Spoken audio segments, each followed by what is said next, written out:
we had several questions about the convenience of tying or not tying the medial row in double row repair. And this is a question to Dr. Itoy about the convenience of tying or not tying the medial row. Because if we tie it, there is a higher risk of gap formation, but we also increase the load to failure. So what's your view on the indication for tying the medial row or not tying the medial row? AG, please.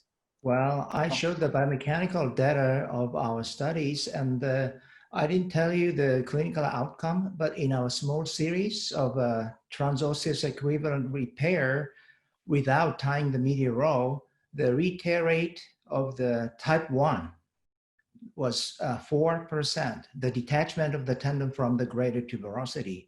But the retear rate of type 2 is 0%. So I think it's a good thing to untie the medial row, but there's no consensus in our team during this meeting. I agree. What about the other speakers? Giovanni, do you recommend tying the medial row or not? It's up to what kind of cuff I'm going to repair. If I have a good lateralization, a good quality of the tissue, I tie that.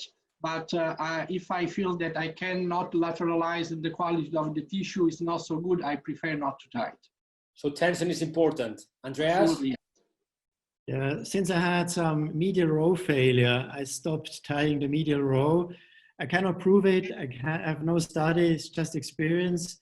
And I think we will strangulate the tendons, not in anatomic ways. That's why we never do it anymore. Yeah. There's no question in the biomechanical studies that tying the medial row will increase the strength about 10%.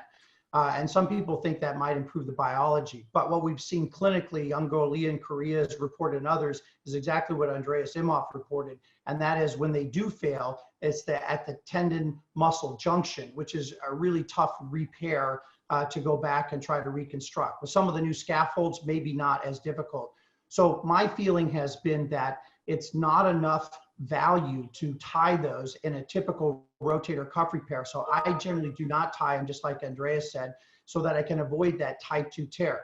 The one place where I've used it a little bit more often is since we've learned in certain cases where the tissue is very thin, it might be helpful to put a thin scaffold over the top. I can use those medial sutures to help tether down or hold my small scaffold medially, which is the primary purpose of it, and then fix it all laterally. So that's where I have been using it, but I don't use it routinely for the double row repairs.